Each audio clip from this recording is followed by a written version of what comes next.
CP, vous allez bien? Donc nous sommes le jeudi 9 avril. Donc voilà, je suis contente de vous retrouver cet avant-dernier jour avant les vacances officielles, on va dire. En plus, c'est presque l'été en ce moment, donc c'est chouette. Alors en parlant de vacances, vous savez, je vous avais fait une proposition pour les 2 semaines à venir, là, les 2 semaines de vacances de Pâques, où je vous proposais donc qu'on continue à avoir un son par semaine. Eh bien, je n'ai reçu que des messages de gens qui étaient d'accord. Donc si quelqu'un n'était pas d'accord, en tout cas, il ne me l'a pas dit. Donc bon, eh ben, on va faire comme ça. Donc je vous propose de vous envoyer lundi prochain. Je crois que je vais vous envoyer directement les 2 vidéos sur le premier son, le son donc de la première semaine, on va dire ça. Et comme ça, vous l'aurez dès lundi et vous en faites ce que vous voulez pour toute la semaine. Et puis le lundi d'après, c'est pareil, je vous enverrai les 2 vidéos directement le lundi pour la deuxième semaine. D'accord? Alors ce que je vous proposerai aussi pendant les vacances, mais ça c'est facultatif. Facultatif, c'est-à-dire que c'est pas obligatoire, c'est ceux qui veulent, ceux qui s'ennuient à un moment ou ceux qui ont vraiment envie. Je pense que je vais enregistrer déjà des petites vidéos de révision d'anglais. Donc il y en aura des très courtes, hein, c'est juste pour vous faire revoir une structure qu'on a déjà vue. Donc il y aura ça que je vous mettrai sur YouTube. Et puis peut-être que je m'enregistrerai en train de vous raconter des histoires. Notamment, il y a 2 ou 3 histoires de mythologie là, que je pourrais vous raconter éventuellement. Et puis peut-être d'autres comme ça. Donc ça, ce sera pour les enfants qui auront envie d'écouter une histoire à un moment, pour un temps calme. Voilà. Donc je vous propose ça pour les vacances. Ça, c'est comme vous voulez. Puis par contre, bon, les 2 sons, là, ce serait bien que vous les fassiez. OK? Bon. Alors nous, pour nos 2 derniers jours d'école, là, on va avoir un nouveau son. Alors je vais vous dire une phrase et vous allez essayer de trouver quel son vous entendez beaucoup dans cette phrase. Vous êtes prêts? Alors on y va. Demain matin, je peindrai l'essaim qui s'est installé dans le sapin. Je recommence. Demain matin, je peindrai l'essaim qui s'est installé dans le sapin. Alors déjà, je vous précise ce que c'est qu'un essaim. Il y en a qui doivent savoir. Un essaim d'abeilles, un essaim de guêpes, un essaim de frelons. En fait, c'est le nom que l'on donne au nid de ces insectes. Hein, donc c'est voilà, une énorme boule avec des alvéoles dans lesquelles il y a des guêpes ou des abeilles ou des frelons. Voilà. D'accord? Donc voilà. Alors quels sons est-ce que vous entendez beaucoup dans cette phrase? Bon, oui, vous avez trouvé, c'est le son 1. Alors vous allez me dire, mais on l'a déjà vu le son 1. Oui, on l'a déjà vu, mais comme souvent en français, il y a plusieurs façons de l'écrire ce son 1. Alors avant de voir quelles sont les façons de l'écrire ce son 1, on va d'abord faire travailler nos oreilles, voir si vous le reconnaissez bien, ce son 1. Et puis on va commencer directement dans les 2 premiers exercices dans le fichier d'exercice Taoki. Et puis après, on reviendra pour voir l'écriture. OK? Donc vous prenez votre fichier violet de Taoki.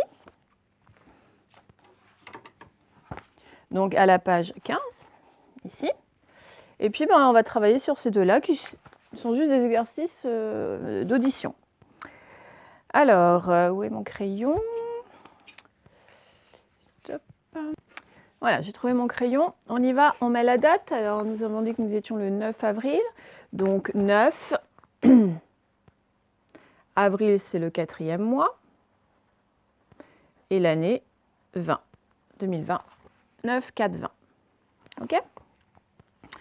Alors, vous devez cocher la case où vous entendez un dans les mots suivants. Alors, je vous dis d'abord les mots. Requin, pinceau, épingle et enfin ceinture. OK? Donc, vous cochez où vous entendez un. Allez-y. Alors là, on s'en fiche de comment il s'appelle le 1, hein, c'est juste on le reconnaît. Requin, c'est dans la 2e syllabe, à la fin. Pinceau, c'est dans la première, dans pain. Épingle, c'est dans pain aussi, qui est en deuxième position. Épingle. Donc c'était au milieu. Et enfin, ceinture, eh ben, c'est dans le sein, donc dans la première syllabe. Bon, ça va ça? Ensuite, deuxième exercice, et puis après on retournera à notre son. Vous avez une syllabe qui est indiquée à chaque fois devant deux dessins. D'accord? Alors vous voyez que là c'est écrit, dans la première syllabe, voilà, c'est écrit pain. Dans la deuxième syllabe, c'est écrit main. Dans la troisième syllabe, c'est écrit daim. Et dans la dernière, c'est écrit train.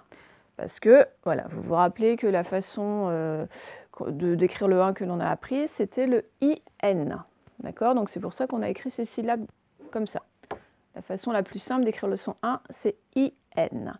Et nous, on avait appris sur nos affiches qui sont dans la classe que c'était comme poussin. D'accord? Alors, à chaque fois, vous avez deux possibilités. Où est-ce qu'on entend pain? Vous entourez la bonne réponse. Où est-ce qu'on entend main? Vous entendrez la bonne réponse, etc., etc. Alors, pour pain, c'est soit dans la pain ou pansement. Allez-y. Bon, ben, c'était dans la pain. Hein. Ce n'est pas un pincement, c'est un pansement. Donc, c'est avec le son en et non pas le son 1. Donc, il fallait entourer la pain. Ensuite, pour la syllabe main, nous avons soit une main ou soit, vous savez, un petit nain. Donc, attention, entourez le bon. Bon, là, c'était des sons proches entre main et nain, mais nous, on voulait main, comme la main, justement, ici. Ne pas confondre le m et le ne. On continue. Pour le din, nous avons soit, on a un timbre ou une dinde, enfin, ou plutôt un dindon. Donc, timbre ou dindon. Dans lequel est-ce qu'on entend din? Allez-y. Bon, bah, attention, timbre, c'était tin, ce n'était pas din. Donc, c'était dans dindon que l'on entendait le din. Et enfin, le train, nous avons soit donc un train, soit une princesse, j'arrive mal à voir, donc dans lequel on entend train. Allez-y. Bon, ce n'est pas une princesse, c'est une princesse, et nous on voulait train comme dans un train. Voilà. Bon, ça va pour ces deux exercices-là, donc c'était pour voilà, vous remettre en tête le son 1, que vous sachiez bien le reconnaître. Alors ça nous a permis de revoir que la façon qu'on avait apprise de l'écrire, c'était un IN. Ok. Alors maintenant, je vous ai écrit au tableau la phrase que je vous ai dictée tout à l'heure. Et donc je vais rapprocher la caméra. Et donc vous allez... On va essayer de trouver les autres façons de faire le son 1. Alors, on y va. Demain matin, je peindrai les seins qui s'est installé dans le sapin. Donc, est-ce que dans demain, on entend le son 1? Je vous laisse répondre. Oui, on l'entend où? On l'entend juste à la fin, dans demain. Donc, on dirait bien main, donc c'est le son qui vient après le m. Donc, on dirait bien que c'est tout ça. Parce que si on prend que le IN, qu'est-ce qui devient le A? C'est pas demain. Donc, on est obligé de prendre le A avec. D'accord? Matin, est-ce qu'on entend le son 1? Et où ça? Bon, bah là aussi, on l'entend à la fin, après le T, matin. Donc, eh bien, c'est celui-là. Voilà. Je, est-ce qu'on entend 1? Non, on n'entend pas 1. Peindrait. Alors, est-ce que j'entends 1 et où ça? Bon, je l'entends dans la première syllabe, dans la syllabe pain, donc ici. Ça vient juste après le P, pain. Donc, on dirait bien que c'est tout ça. D'accord? Pour faire P1. On continue. Les seins. Est-ce qu'on entend le son 1? Bon, bah oui, on l'entend juste à la fin. Les seins. Après le son S. Donc, ça veut dire que c'est tout ça. Qui, est-ce qu'on entend le son 1? Bon, non. C'est, est-ce qu'on entend le son 1? Non. Installer. Alors, est-ce qu'on l'entend et où? Bon, on l'entend au tout début. Un, donc le mot commence par ça. Donc, juste avant le se, pour faire installer. Donc, c'est ça le son 1. Dans, est-ce qu'on entend le 1? Non, on entend le son en, donc ça n'a rien à voir. Le, non plus. Sapin, est-ce qu'on entend le 1? Bon, oui, dans sapin, on l'entend juste à la fin. Après le pe, sapin, donc le 1, c'est celui-là. Voilà. Alors, si on récapitule, pour faire le son 1, bon, ben, dans plusieurs mots, on a le 1 qu'on connaissait, IN. IN, IN. D'accord? Bon, donc je le remets là. On a IN pour faire le son 1. Très bien. On avait vu que ce IN aussi devant MB ou P, vous vous rappelez, il pouvait se transformer en 1, en IM, pardon. IM. Comme timbre, parce qu'il y a un B devant. Hein. Vous vous rappelez de cette règle-là. Donc on a I1 ou IM qu'on connaît déjà. Alors, autrement, on a quoi d'autre? Regardez dans deux mains. On a AIN. On n'a pas que IN aussi, on a AIN. On met un A devant le IN. AIN. Donc un son à 3 lettres. Ok, ça en a fait. Et regardez dans Pindray, on a EIN aussi. EIN. Voilà. Donc ces deux-là, on a vu. Et il nous reste celui-là. Attention, ce n'est pas AIN, là c'est un M.